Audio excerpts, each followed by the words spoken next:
You know what it is. It's your guy, Rhett, Butler, and this is that Pritty Left Hook. Hitting you in your goddamn liver full. What's popping, baby? Yo, first and foremost, before we start this show, I got to give a big rest in power, a huge rest in power to my man, the one and only Anthony Rumble Johnson. You know, Rumble was a good friend of mine. It hurt my heart to hear that he passed away. I knew that he had some issues going on. I actually didn't understand the severity of those issues. And to be quite honest, I'm like everybody else in the world. I don't know exactly what happened. What I do know is this man made a major impact on the world, not just as an athlete, but as a humanitarian. This man was an advocate for fighters. One of his last situations was with Bare Knuckle Fighting Championships, BKFC, where he was in the fighter relations department. I'm a guy, as you know, with Fight Services, that my company, I do fighter relations for people as a contractor, and being there for fighters is a real thing, right? These people are treated and discarded. So anytime a fighter comes back after being successful, Rumble has fought for titles and whatnot, and you advocate for the fighters in retirement and all of that, that's a big deal. He also was a cannabis advocate, and as we all know, fighters, all athletes are looking for alternative pain management techniques so that they're not addicted to pills and everything else. So we got to give a big, and also he was a lover of animals. He had the Rumble Time kennels. He was raising bullies and all these different kind of dogs. So, Rumble was a good man, man. Like that right there, that's my guy. It hurts to even say this, but rest in power to Anthony Rumble Johnson, man. I'm gonna always love you, my man. You're a good man. And thank you for that time I came down to Florida. This is when he was with the Black Zillions. I brought my son, who at the time was very young, and he let my son run around the octagon, play. He played with my son. That was fun, man. Also, one time when I was working with what was then called MMA World Series of Fighting and turned into Professional Fighters League, I brought my dog, a dog I had at the time, and he was so enamored with my dog. It was just a little dog, and he just was having so much fun with the dog, and so happy to see me with a dog because he loved animals. And sometimes at fights that I would work in California, he would bring his dog. I think this is when he lived in California. He would bring his dog. So I'm just saying all that to say, man, Anthony Rumble Johnson was a good dude. Most of you folks know this man as a knockout artist in the UFC. He had one, little stint in Bellator. Shout out to Bellator somewhere, rocking my Bellator today. But yeah, big salute to Anthony Rumble Johnson, man. You're gonna always be loved. Now, let's get into the next situation, man. Israel Adesanya caught the L. Yo, Israel Adesanya caught the L. UFC 281. I'm gonna tell you what's so crazy about this L that Israel Adesanya caught. Alex Pereira, okay, already had 2 wins over Israel in kickboxing. Now you might be like, oh, that's a different sport, and you're 100% correct. But what I'm saying to you is, Israel Adesanya was in his bag. He's wearing fur coats. He's rocking French tip nails, which don't do that. He's doing all the news circuits. He's outside. He's running around. He's popping. He's the man, and he was becoming the face of the UFC. And right now, he probably still is the face of the UFC. But he caught the L. And not only did he catch the L, the last time Alex Pereira and Israel Adesanya fought, he got knocked out.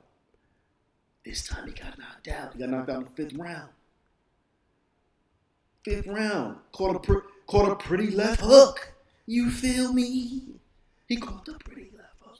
So I say all that to say, first and foremost, I like Israel Adesanya, man. I think he's good for the game. Now, there's a couple things with Israel Adesanya. I feel like, he's still growing. He's not perfect. He's a man, right? He was built for this stage, right? He was built to be famous. I'm happy for him because he performs on a high level when the lights are the brightest. So he's a star, period. Alex Pereira got his number. I think they're going to run the fight back. I hope they run the fight back because Israel was doing good in the fight. But if you look at the other fights they've had in kickboxing, Israel always does good in the fight. So what does this say about Alex Pereira? But I'm going to tell you what he said. Alex Pereira, because he knocked Israel out in the 5th round. It was a 5-round championship fight. He took Israel's goddamn strap.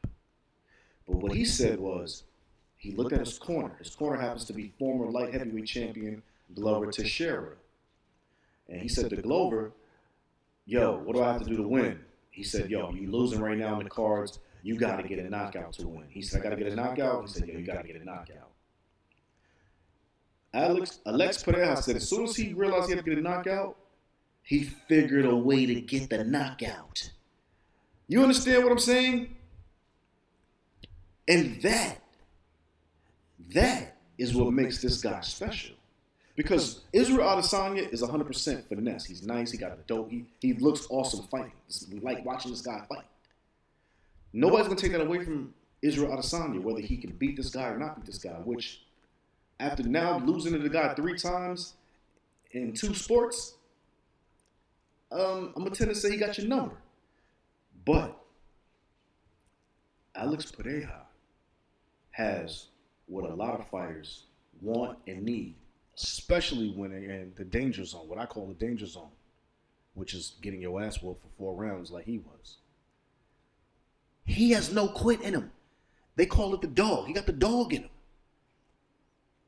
When Israel was looking like he was steamrolling to the finish line with a win, Alex Pereira pulled it out, hit him with a pretty left hook, and then a flurry, and then the ref called off the fight. Of course, Israel said he had more in the gas tank. There was no defense. He was getting tagged up. The fight was a wrap, right? It's MMA.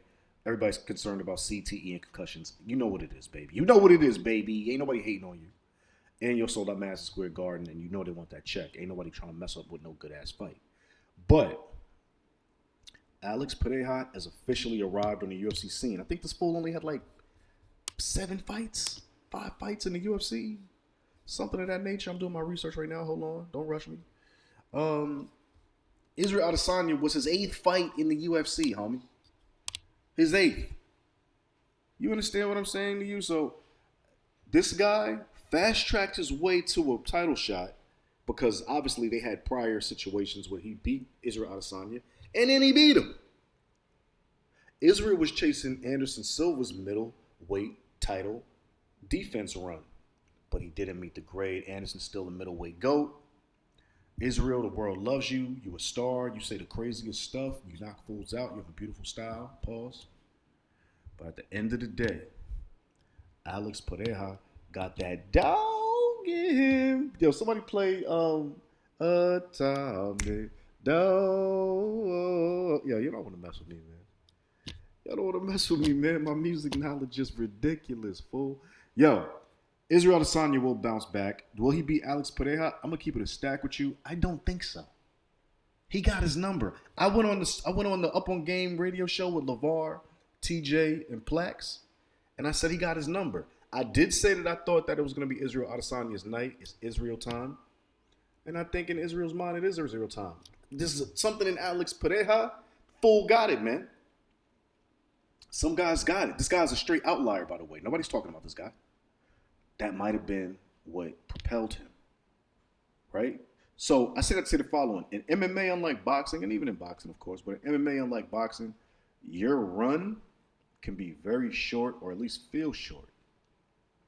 We also know that with the multitude of coaches, with the multitude of reps, and then adding on top of that, as a champion, the multitude of press you got to do and all the obligations. I'm not saying Israel Adesanya was unprepared, but what I'm saying is, for Alex Pereira, who already beat you twice, I don't know. And you know what's so crazy? What's so crazy? Because you know Israel wanted that get back. He was hoping to beat this guy, get that get back. In the second fight that they had in kickboxing, when Alex knocked Israel out, he knocked him out in Brazil. Alex Pereira's Brazilian. Alex Pereira's son came in the ring and mimicked the sleep, like, yo, my father knocked you out type pose. Like, that's crazy. So you know Israel was in his bag, like, oh, okay. Like, I'm the champ, I'm the man over here, and you coming to my game trying to fight me? Which is crazy that Alex won. So, amazing event. Not mad at these guys. What you're doing is awesome.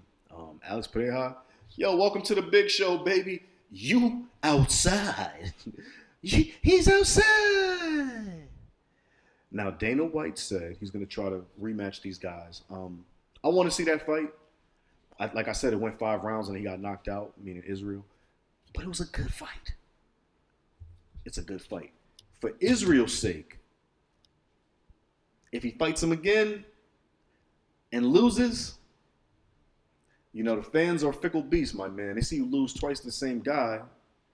Or like, you know, let's go to boxing, like how Deontay Wilder lost 3 times to Fury. I'm sorry, twice to Fury. First one was a draw, but the 2 last losses to Fury literally catapulted Tyson Fury into superstar status, like 100%. Globally, not just in the UK where he's from, globally. So I will say this, Israel, you fight this man again, you know, the game is the game, but just understand, in the Game of Thrones, there can only be one king, man. It's unfortunate. I didn't make the rules, baby. But they are what they are. Sheesh. The Last Stylebender, though. I love this guy. This guy's dope. He's amazing. He's hella brash, super cocky. I don't like the French tip nails, though. I ain't gonna lie, bro. That's not my thing. And I go to I get manicures, Israel. We outside with the manicures. But the French tips, it was a little too flossy, bro. You might have to get back into the bag, throw the hoodie on, zip it up, get you a champion hoodie, the big hood. Zip it up, boom, keep the nails unpolished and everything. Go back to the dog life.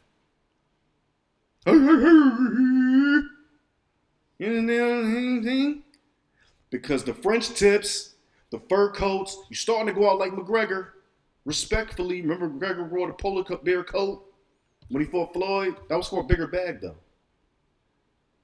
Came back to MMA, catching a lot of losses, dog. Hey, yo. You understand what I'm saying? That's my advice. You know what it does, man. It's your man, Rhett Beasy, Pritty Left Hooking it. This is the Up On Game Network. UOG. Shout out to my man, Vito, Dustin, Cardo, Blanco, and of course the big homie, LeVar Arrington. Salute, my guy, to your Hall of Fame induction in the collegiate ranks, man. We love what you do, baby. Shout it out.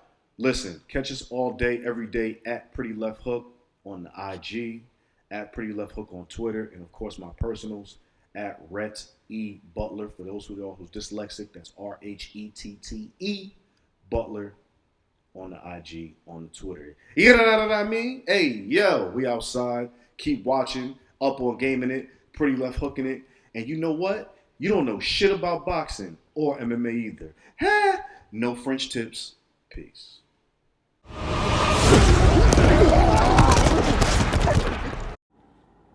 Ha ha! Oh.